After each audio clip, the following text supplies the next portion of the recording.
स्वस्ति श्रीमन्महागणाधिपतये नमः। श्री सरस्वत्यै नमः। श्री गुरु चरण कमलेभ्यो नमः। कस्तूरी तिलकं ललाटपटले वक्षस्थले कौस्तुभं नासाग्रेवरमौक्तिकं करतले वेणुकरे कंकणं सर्वांगे हरिचन्दनं सुललितं कंठे च मुक्तावली गोपा श्रीपरिवेष्टितो विजयते श्रीगोपालचूडामणि नारायणं नमस्कृत्यं नरं चैव नरोत्तमं देवीं सरस्वतीं व्यासं ततो जयमुदीरयेत। मनोजब्रह्मामरुतुल्यवेगं जितेन्द्रियं बुद्धिमतां वरिष्ठं वातात्मजं वा नरयोऽथ श्रीरामदूतं शरणं प्रपद्ये। रामाय रामभद्राय रामचन्द्राय वेदसे रघुनाथाय नाथाय सीताया पतये नमः। राधा राधा रटत ही सब बाधा कट जाए, कोटि जन्म की आपदा नाम लिए से जाए। राधा मेरी स्वामिनी मैं राधे जी को दास, जन्म जन्म ही दीजियो वृंदावन को वास। वृंदावन को वास भलो, जहाँ पास वहे यमुना पटरानी। जो नित स्नान करे प्रभु ध्यान धरे, ताको मिलवे कुंठ रजी नानी। वृंदावन सोवन नहीं, नंदगाम सो गाम।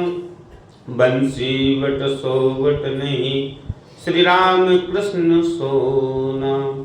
अखंड मंडलाकारं व्यक्तं येन चराचरं, तत्परं दर्शितं येन तस्मै श्री गुरुवे नमः। ध्यानमूलं गुरुर्मूर्ते, पूजामूलं गुरुर्पदं, मंत्रमूलं गुरुर्वाक्यं, मोक्षमूलं गुरुकृपः। बोलिए सद्गुरुदेव भगवान की, भागवत महापुराण की, वृंदावन बिहारी लाल की, कार्तिक महात्मा की। आइए, कल की कथा में हमने श्रवण किया था कि किस प्रकार राजा परीक्षित को ऋषि पुत्र ने श्राप दे दिया, और जैसे ही परीक्षित महाराज ने अपने मंत्री को सूचना दी, हमारे ज्येष्ठ पुत्र जन्मेजय को राजगद्दी पर बैठाने की व्यवस्था करिए, तैयारी करिए। सारी तैयारियां आनन फानन में हो गई। रानी ने कहा, हस्तिनापुर और इंद्रप्रस्थ दोनों नगरियां आज सज क्यों रही हैं? क्या बात है राजन? राजा परीक्षित अपनी पत्नी के पास आकर बैठे और बोले, देवी, आज मैं तुम्हें दुनिया का सबसे बड़ा आश्चर्य सुनाना चाहता हूं। ध्यान दीजिए, परीक्षित महाराज कहते हैं कि मैं आपको दुनिया का वो आश्चर्य बताता हूं जो आज तक तुमने किसी से नहीं सुना होगा। महारानी बोली, कैसा आश्चर्य? परीक्षित जी महाराज कहते हैं, मैं अपनी छाती पे हाथ धर के दावे के साथ कह सकता हूं कि मैं 7 दिन के पहले मर नहीं सकता। दुनिया में ऐसा एक भी व्यक्ति नहीं मिलेगा जो दावे के साथ कहते कि मैं 7 दिन जिंदा रहूंगा ही रहूंगा। लेकिन मैं कह सकता हूं मेरी मृत्यु 7 दिन के पहले हो ही नहीं सकती, और ऐसा कहना इससे बड़ा आश्चर्य दुनिया में कोई नहीं हो सकता। अरे 7 सेकंड का भरोसा नहीं जीवन का, ये हमारी भ्रांति है। प्लानिंग करते हैं 100 वर्ष आगे की।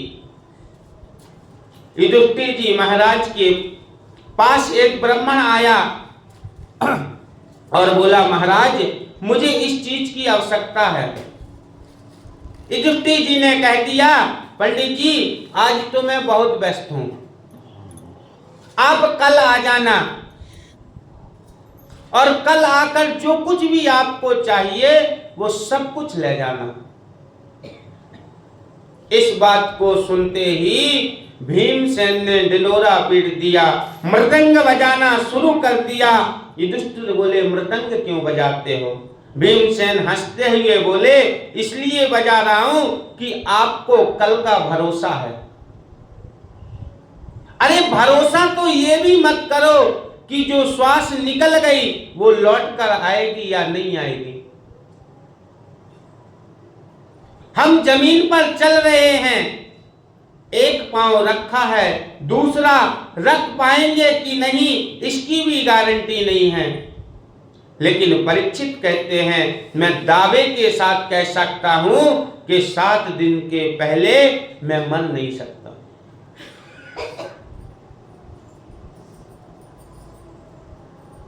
क्योंकि संत का वचन कभी झूठा नहीं हो सकता, इसीलिए मुझे 7 दिनों तक तो जीना ही होगा। परीक्षित अपने बेटे को राजगद्दी दे करके तुरंत अपने घर का त्याग करके चले गए और घर से अपने साथ में एक लोटा भी लेकर नहीं गए। लेकिन अगर हम लोग किसी तीर्थ स्थान में जाएं, ये रह गया, ये लेकर जाएंगे, तो 25 जोड़ी कपड़े, कितना सामान बैग में डालकर रख लेते हैं। पता नहीं कि यही सब करना है तो तीर्थों में वास करने का क्या मतलब। अगर जो घर में सुख सुविधा भोग रहे हो वही अगर सुख सुविधा भोगनी है तो घर में रहो। मेरे कहने का भाव, वृंदावन जाओ तो मन में त्याग लेकर जाओ। वृंदावन जाओ तो इस भावना से जाओ कि बिना पंखे के भी रहेंगे, भूख लगे तो मांग खाई हो, गिनी हो ना सांझ सवेरे। परीक्षित ने राज्य का त्याग कर दिया, एक लोटा भी अपने साथ नहीं लिया, सर्वस्व छोड़कर वन में चले गए और पतित पावनी मां गंगा के किनारे एक वृक्ष के नीचे जाकर बैठ गए। वहां समाधि में बैठ गए। 7वें दिन तो मुझे मरना है, अब क्या चिंता है। बड़े बड़े संतों को पता चला कि राजर्षि परीक्षित को 7 दिन में तक्षक सर्प के डसने से मृत्यु का श्राप मिला है। अत्रि, वशिष्ठ, चमन, गौतम, देवल, देवरात, दुर्वासा, भृगु, अंगिरा, कश्यप, वामदेव समस्त संत वहां पहुंचे। राजन, हम ये क्या सुन रहे हैं? आज के 7वें दिन आपको तक्षक सर्प डस लेगा, आपकी मृत्यु हो जाएगी। राजा ने कहा, नहीं, मुझे कोई श्राप नहीं लगा, मुझे तो बहुत बड़ा वरदान मिला है भगवान। गिरिजा संत समागम समालाभ कछुगान। यदि वो ऋषि कुमार मुझे श्राप नहीं देता तो आप जैसे बड़े बड़े संत क्या मुझे दर्शन देने आते? अरे इससे बड़ा वरदान तो कोई मिला ही नहीं। मैं तो इसे वरदान मांगता हूं। आप विचार कीजिए, तकरीबन 25,000 संत परीक्षित के पास आए, क्योंकि किसी सज्जन व्यक्ति को यदि दंड मिले तो दुनिया दुखी होती है, और परीक्षित तो परम कृपालु है, संतों के हित चिंतक है, धर्म पारायण है, प्रजा के रक्षक हैं। उनको इस प्रकार का श्राप मिलने से सब प्रियजनों को क्लेश हुआ, सबको कष्ट हुआ, इसीलिए सब दौड़े दौड़े चले आए। परीक्षित की सभा में ब्रह्मा के पुत्र वशिष्ठ मुनि बैठे हैं। वशिष्ठ मुनि के पुत्र शक्ति तो रहे नहीं, शक्ति के पुत्र पाराशर मुनि बैठे हैं। पाराशर मुनि के पुत्र वेदव्यास भी बैठे हैं। आपको जरा और स्पष्ट कर दूं, वशिष्ठ मुनि हैं जो सुखदेव के परबाबा लगते हैं, पाराशर मुनि सुखदेव के बाबा लगते हैं, और व्यास जी सुखदेव के पिता हैं। मार्कंडेय ऋषि बैठे हैं। ये मार्कंडेय ऋषि तो ऐसे हैं जिनके जीवन में हजारों इंद्र बदल चुके, ऐसे ऐसे महान तपस्वी संत बैठे हैं, लेकिन ये निर्णय कोई नहीं कर पाया कि 7 दिन में परीक्षित को मोक्ष कैसे प्राप्त हो। परीक्षित ने कहा, मैं व्यर्थ की बातों में आप संतों का समय नष्ट नहीं करना चाहता, इसलिए केवल इतना बताइए कि 7 दिन में मरने वाले की मुक्ति का उपाय क्या है। कोई निर्णय नहीं कर पाया, ना वशिष्ठ जी, ना व्यास जी, ना पराशर, ना कवन जी, ना दुर्वासा जी, भृगु जी, अंगिरा जी, कोई निर्णय नहीं कर पाया कि 7 दिन में मुक्ति कैसे हो। लेकिन मेरे कृष्ण के परम लाडले व्यास के परम वंदनीय पुत्र 16 वर्षीय आदरणीय सुखदेव जी महाराज, जो कृष्ण की समाधि में बैठे थे, व्यास से भागवत पढ़ने के बाद जो वन में चले गए, तुरंत उन श्री सुखदेव की समाधि टूटी और सुखदेव का मन कहता है चलो परीक्षित के पास। कत्रा भवत् भगवान व्यास्य पुत्रो यदक्षया गमाट मनोनपेक्ष। सुखदेव जी महाराज चले। 4 अंगुल की लंगोटी के अलावा जिनके शरीर में कोई वस्त्र नहीं, चौड़ा वक्ष स्थल, लंबी भुजाएं, 16 वर्ष के परम सुंदर, नीलमणि जैसा चमकता जिनका चेहरा, ऐसे सुखदेव जी महाराज का आगमन हुआ। इतना ऊंचा संत आ रहा है तो भीड़ लगी होगी, 2-4 हजार लोग आगे पीछे चल रहे होंगे। नहीं, सुखदेव के साथ एक भी शिष्य नहीं। जब गांव के किनारे से निकलने लगे तो बच्चे उनके पीछे जरूर दौड़ने लगे। 16 वर्ष का सुखदेव राजर्षि परीक्षित की सभा में जैसे ही पहुंचे तो परीक्षित की सभा में सुखदेव के पिता, सुखदेव के बाबा, सुखदेव के परबाबा और भी सब लंबी लंबी उम्र वाले थे। वो सब सुखदेव जी महाराज को देखकर खड़े हो गए। बोलिए सुखदेव जी महाराज की। सुखदेव परीक्षित से बोले, समझो मुक्ति तुम्हें मिल गई। राजा परीक्षित के हर्ष की सीमा नहीं रही, सुखदेव के चरणों में गिर पड़े। आपको सुखदेव जी का 1 मिनट परिचय दूं। सुखदेव जी का कोई आश्रम नहीं है। सुखदेव जी के पास पानी पीने के लिए कमांडलू तक नहीं है, और अगर भिक्षा मांगने भी जाते हैं तो एक दरवाजे पर उतनी देर ही खड़े रहते जितना समय गाय को दहने में लगता है, इससे अधिक खड़े नहीं होते। सुखदेव 6 मिनट तक द्वार पर खड़े रहते। कोई भिक्षा दे देता तो ठीक, नहीं तो आगे निकल जाते। और नियम था कि 5 घरों में ही भिक्षा लेते थे। अगर 5 घरों में भिक्षा नहीं मिली तो 6वें घर जाएंगे भी नहीं। ऐसा तपस्वी संत, ऐसा कृष्ण का परम प्रिय लाडला संत राजा परीक्षित की सभा में स्वयं आ गया। आज उल्टी गंगा बह गई, कुआं प्यासे के पास नहीं गया, प्यासा कुएं के पास नहीं गया। राजा परीक्षित ने हाथ जोड़कर कहा, अहो मेरा बहुत बड़ा भाग्य, मैं किन शब्दों में अपने भाग्य की सराहना करूं। मेरे पास तो आज शब्द नहीं है। आप जैसे महापुरुष को तो नाम स्मरण मात्र से सब अमंगल दूर हो जाते हैं। आपके दर्शन करने का अवसर मिला, इससे बड़ा सौभाग्य मेरा क्या होगा। परीक्षित बोले, मुझे परम आनंद मिला आपका पदार्पण होने से। मैं आपसे एक ही प्रश्न करना चाहता हूं। अतः पृच्छामि संसिद्धिं योगिनां परमं गुरुं पुरस्य यत्कार्या म्रियमाणस्य सर्वथा। जल्दी मरने वाले व्यक्ति की मुक्ति का क्या उपाय है। कितना संक्षिप्त प्रश्न है। जल्दी मरने वाले को क्या करना चाहिए, बस यही कृपा करके बतावे।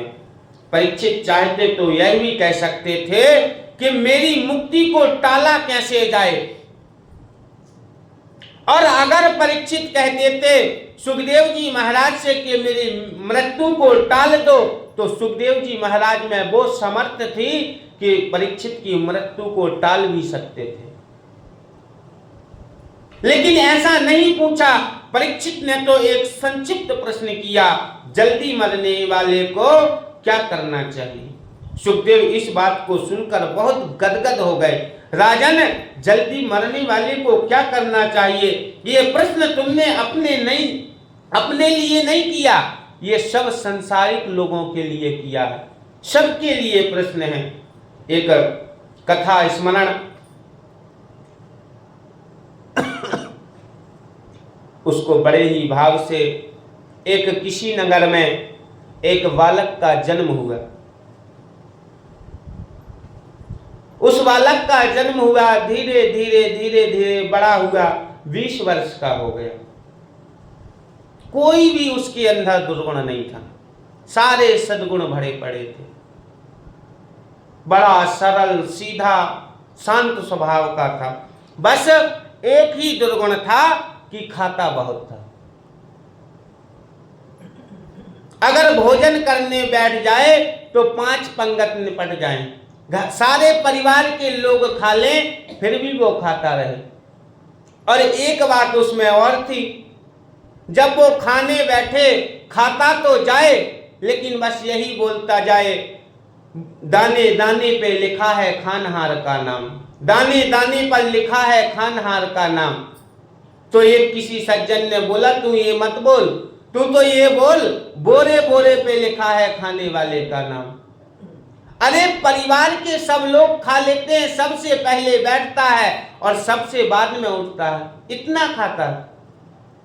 कोई संत वहां से निकले, परिवार वालों ने बोला, महाराज महात्मा जी थोड़ा इसको समझाओ तो कितना खाता है। तो संत बोले, अरे ये उतना ही खाता है जितना इसका खाता है, अपने खाते से ज्यादा कोई नहीं खा सकता। बड़े परेशान हो गए परिवार वाले, सोचा इसको घर से निकालो, घर से निकाल दिया। अब बेचारा गांव में गया, गांव वाले उसके स्वभाव से पहले परिचित थे, तो किसी ने भी उसे भोजन के लिए नहीं पूछा। अब बेचारा क्या करे, शाम हो गई सुबह से, शाम को वापस घर आया। परिवार वालों ने देखा, अरे तू आ गया वापस। कहने लगा, मैं तो ये सोचकर आ गया कि पछता रहे हो मुझे निकाल कर, अगर आप इसी ख्याल से मैं वापस आ गया। अरे बोले, भाई तू जा, तुझे निकाल कर हम कोई सब सुखी है। अब बेचारा फिर घर से चला, गांव के बाहर गया। गांव के बाहर एक बड़ा आश्रम था, बड़ा मंदिर था। वहां के महंत जी मंदिर के बाहर बैठे थे, अच्छा तगड़ा शरीर, अच्छा तेज, बड़ा तिलक लगाए हुए। जैसे ही संत को देखा, महंत जी को देखा, उसने सोचा ये खाते पीते घर के लगते हैं। उनके पास पहुंच गया, आप यहीं रहते हैं? हाँ यहीं रहते हैं। अच्छा तो इस मंदिर में, इस आश्रम में काम क्या करना पड़ता है? बोले कोई काम तो कुछ नहीं करना। बोले तो महंत जी आप हमें अपना चेला बना लो। बोले अच्छा चेला बना ले, ठीक है।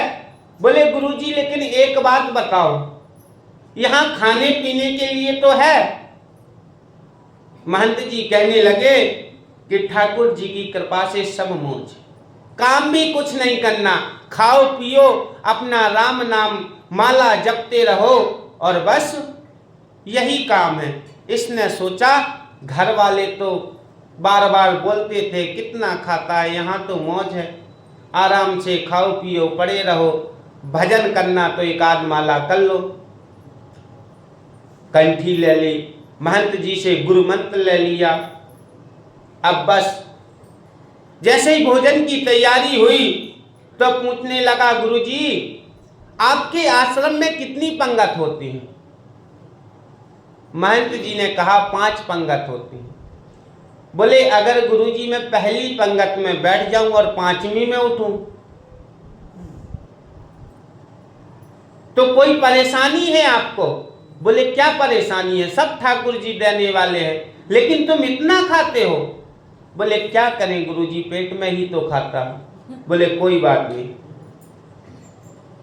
अब पहली पंगत में बैठे और 5वीं में उठे। धीरे धीरे जैसे तैसे व्यतीत हुआ और एकादशी आ गई। अब एकादशी आई, प्रातः काल उठकर ना कहीं चूल्हे जले, ना कहीं हल्ला हो रहा है कि भोजन की तैयारी होगी। सब संत जिसको देखे सीताराम सीताराम, रसोईया भी सीताराम सीताराम जपने में लगे। अब वो इधर उधर देखे, आज क्या है, आज तो चूल्हे भी नहीं जले। गुरुजी के पास पहुंचा, गुरुदेव आज तो रसोई घर में एक भी चूल्हे नहीं जले। महंत जी कहने लगे, अरे भक्त हम तुम्हें बताना भूल गए, एकादशी को आश्रम में अन्न नहीं बनता और किसी वैष्णव को एकादशी के दिन अन्न पाना भी नहीं चाहिए। तो बोला गुरुजी आपके और भी शिष्य होंगे? बोले हाँ कई शिष्य हैं। बोले तो अगर आप उनसे एकादशी रखवा लो और मुझसे एकादशी ना रखवाओ। बोले क्यों, इतने भूखे? बोले गुरुजी भूखा इतना नहीं है, नहीं हूं, लेकिन अगर आज मैंने एकादशी कर ली तो द्वादशी नहीं देख पाऊंगा। अगर आपने मुझे एकादशी करवा दी वो तो ठीक है, लेकिन द्वादशी नहीं देख पाऊंगा। महंत जी कहने लगे तो क्या करें, क्योंकि वैष्णव के यहां अन्न बनता नहीं एकादशी के दिन।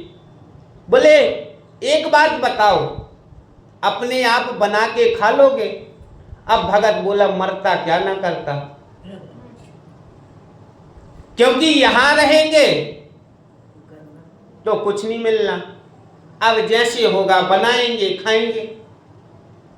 महंत जी ने नमक, दाल, चीनी, आटा, आलू सब कुछ दे दिया। उसने एक पोटली बनाई, चलने लगा तो महंत जी ने रोक लिया। बोले एक काम करना,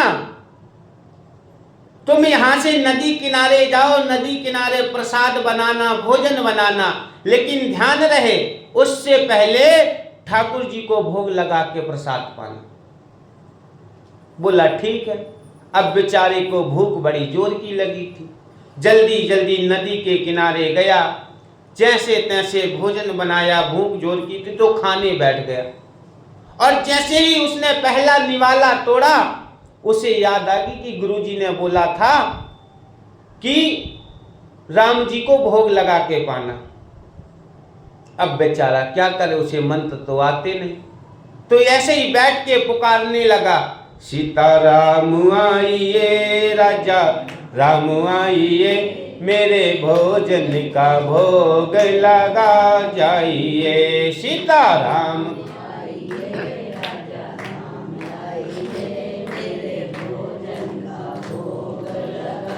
जाइए, सीताराम आइए, राजा राम आइए, मेरे भोजन का भोग लगा जाइए। सीता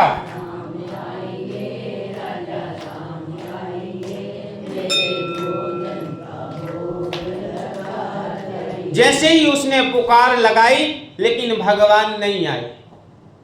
भगवान नहीं आए तो वो कहने लगा, आचमनी अर्घा न आरती यहाँ यही मेहमानी, आचमनी अर्घा यहाँ यही मेहमानी।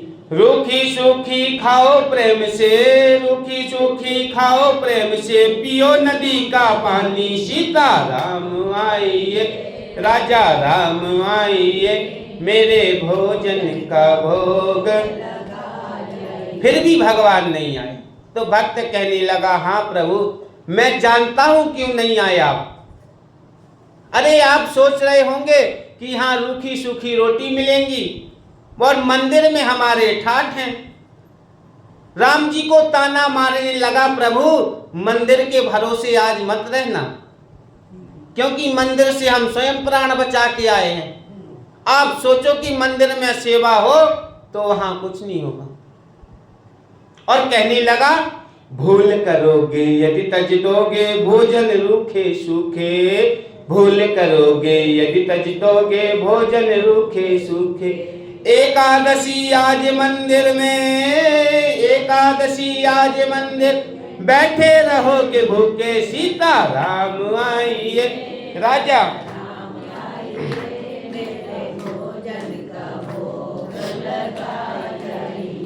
जैसे ही उसने ऐसा बोला कि बैठे रहोगे भूखे, भगवान उसके भाव पर रीझ गए और तुरंत प्रकट हो गए।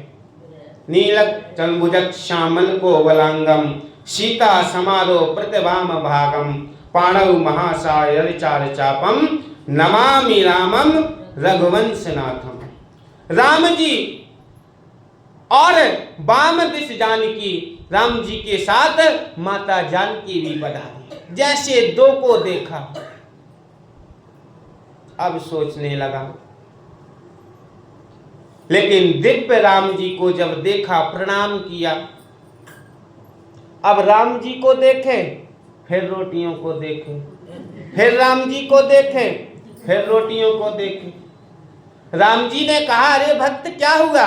बोले कुछ नहीं, आप इतने सुंदर लगते हो, आपकी छवि इतनी सुंदर है कि आपको तो लगता सब कुछ लुटा। लेकिन फिर रोटियों को देखे। बोले कुछ तो हुआ? बोले कुछ नहीं, अब आप आ गए हो तो पाओ। मैंने तो सोचा एक भगवान आएंगे, अब दो आ गए। लेकिन कोई बात नहीं, पाओ। पूरी एकादशी तो नहीं होगी, लेकिन थोड़ी बहुत जरूर करवा दोगे। अब भगवान को भोग लगाया, भगवान ने पाया, थोड़ा प्रसाद उसे भी मिला। भगवान जाने लगे तो भक्त ने रोक लिया। बोले प्रभु इस बार भूख बर्दाश्त नहीं होती, इतना टाइम मत लगाना। अरे आप तुरंत आ जाओ, बिल्कुल तैयार रखता हूं प्रसाद बनाकर। अब अगली बार थोड़ी जल्दी कृपा करना। भगवान ने कहा ठीक। बोले ये तो ठीक है, एक बात और बता जाओ कि आप आओगे कितने लोग? राम जी ने कहा कोई बात नहीं, आ जाएंगे। चला, राम जी चले गए। ये भी जैसे तैसे आश्रम पहुंचा, जैसे तैसे करके फिर एकादशी आ गई। अब महंत जी ने कहा चले जाओगे? बोले गुरु जी जाना ही पड़ेगा, क्योंकि यहाँ कुछ मिलना नहीं, यहाँ कुछ मिलता नहीं, वहां कुछ बचता नहीं। तो गुरुजी ने सोचा कि उस बार थोड़ा बहुत भूखा रह गया होगा, इसीलिए बोल रहा। गुरुजी ने तो यही सोचा, जैसे भगवान मंदिर में हैं, सामने थाली लगा दी, थोड़ी देर के लिए पर्दा बंद कर दिया, और जैसे मंदिर में प्रसाद पाते वैसे वहां पाया होगा। लेकिन ये भूखा रह गया, ये भगवान का तो बहाना लगा। तो बोला गुरुजी इस बार थोड़ा बढ़वा दो, क्योंकि मैंने सोचा एक भगवान आएंगे, वहां आपके दो दो भगवान आ गए। बोले कोई बात नहीं, सब सामग्री बढ़वा दी। अब फिर चला बेचारा, फिर जैसे तैसे बनाया और फिर पुकारने लगा, सीता राम आइए राजा।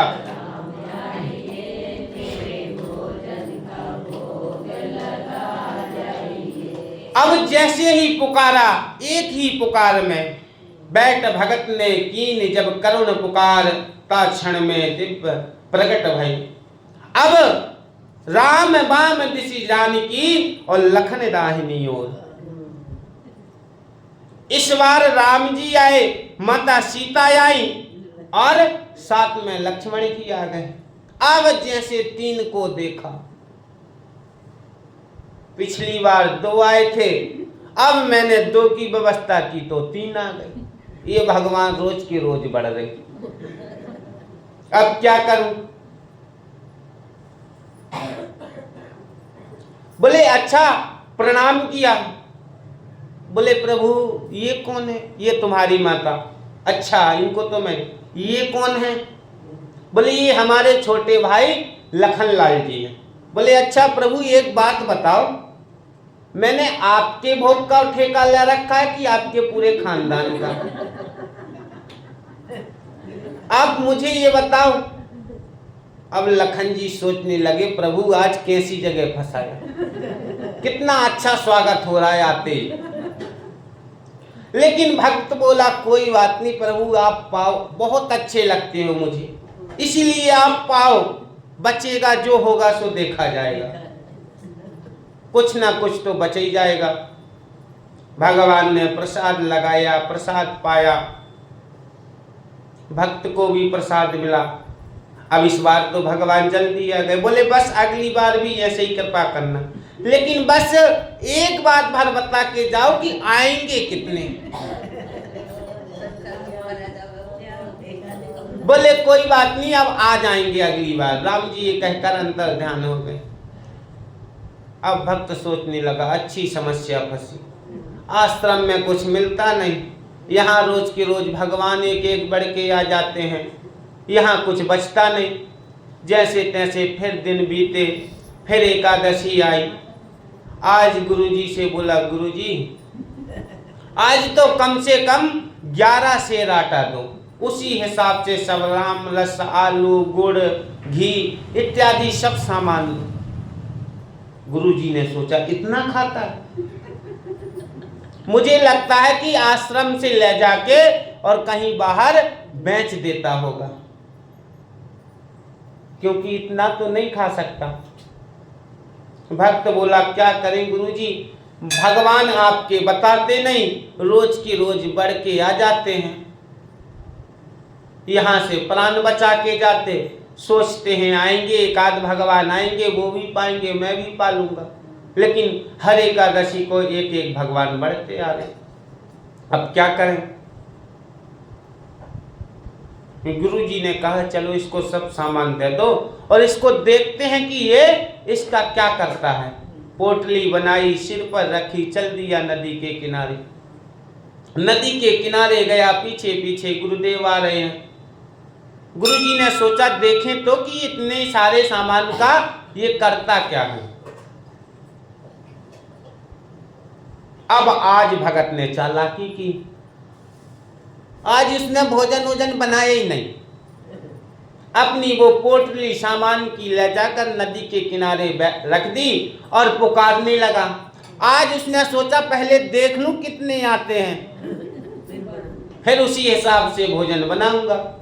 तो पुकारने लगा सीता राम आइए, राजा राम आइए, मेरे भोजन का भोग लगा जाइए। सीता राम आइए, राजा राम आइए, मेरे भोजन का भोग लगा जाइए। और जैसे ही उसकी करुण पुकार सुनी, सो दिव्य राम दरबार प्रकट हो गया। बोलिए राम दरबार की। राम जी, लक्ष्मण जी, माता जानकी, भरत जी, शत्रुघ्न जी और हनुमान जी महाराज। जब जैसे ही इतने सारों को देखा, बोले और एकादशी को तो थोड़ा बहुत प्रसाद ही मिल जाता था, इस बार तो वही आशा नहीं है। अब भगवान ने भी सोचा कि थोड़ा इससे कहें, तो भगवान ने कहा भगत जल्दी भोजन लगाओ, आज भूख लगी है। बोले भगवान वो रखी पोटली, और जिसको खाना वो बनाए, क्योंकि मुझे तो मिलना नहीं। आज इतने प्रकट हो गए, सो पोटली छोड़कर और एक पेड़ के नीचे बढ़िया आंख बंद करके बैठ गया। अब राम जी कहने लगे कि आज तो भगत नाराज है, आज तो स्वयं भोजन बनाना पड़ेगा। तो भरत जी भंडारे बनाने लगे, श्री भरत जी भंडारे बनाने लगे, श्री भरत जी भंडारे बनाने लगे।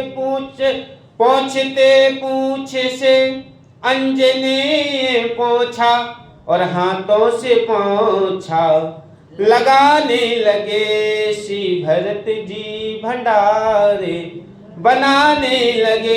अब सब भरत जी भंडारे तैयार करने लगे। हनुमान जी महाराज चौका घर में साफ सफाई कर रहे, कपड़े से हाथों से पोंछ रहे हैं, और लखन लाल जी जंगल से चुन चुन के लकड़ियां लाने लगे। शत्रुघ्न इत्यादि साग अमनियां करने लगे। सब किसी न किसी काम में लग गए। अब राम जी ने पास में जाकर देखा, भगत के पास गए, बोले अरे भले आदमी, तो आंख बंद करके क्यों बैठा है? बोले प्रभु हम तो भूखे हैं, अगर मुझे भोजन नहीं मिल रहा है तो मैं किसी को भोजन करते हुए भी नहीं देख सकता। और अब तो आशा पूरी हो गई कि इस बार भोजन मिलना ही नहीं। लेकिन कहते हैं जहां साक्षात माता जानकी बैठी हूं, वहां किसी चीज की कमी पड़ेगी क्या? अब जैसे ही बड़े बड़े संतों को, ऋषियों को पता चला कि आज माता जानकी रसोई बना रही है, तो सब संत, बड़े बड़े ऋषियों का समागम होने लगा। सब संत आने लगे। अब वो बार बार आंख खोल के देखे, क्योंकि संतों के आने की आहट मिली। आंख खोल के देखे, इधर से संत आ रहे, इधर से संत आ रहे, चारों तरफ से संत आ रहे। अब सोचने लगा जैसे तैसे थोड़ा बहुत मिल ही जाता तो अब इनकी मां। हनुमान जी को देखकर बोले नर वानर की कहां लो कहूं, एक बानर हूं संग लाए। अरे परिवार के आ गए थे तो आ गए थे, लेकिन एक बानर को भी साथ में ले आए। अब कोई आशा नहीं। अब इतने में गुरुदेव आए। पीछे से वो देख रहे हैं, पोटली सामने पड़ी है, और चेले के पास गए। गुरुजी ने बोला चेले आज प्रसाद नहीं बनाया क्या? बोले हमें मिलना ही नहीं है, आपने मेरे पीछे अपने इतने भगवान लगा दिए। पहले दिन एक आए, दूसरे दिन दो आए, तीसरी पहले दिन दो आए, दूसरी एकादशी को 3 आए, और आज तो पता नहीं कितने आ गए। आज तो आशा ही नहीं है, सुना हमें खाना ना हमें बनाना, वो है बना रहे। अब गुरुदेव को भगवान न दिखे, गुरुदेव को भगवान नहीं दिख रहे, तो चेला भगवान के पास गया। बोले प्रभु हमारे गुरुदेव को भी दर्शन दो। नहीं, वो मुझे झूठा समझेंगे।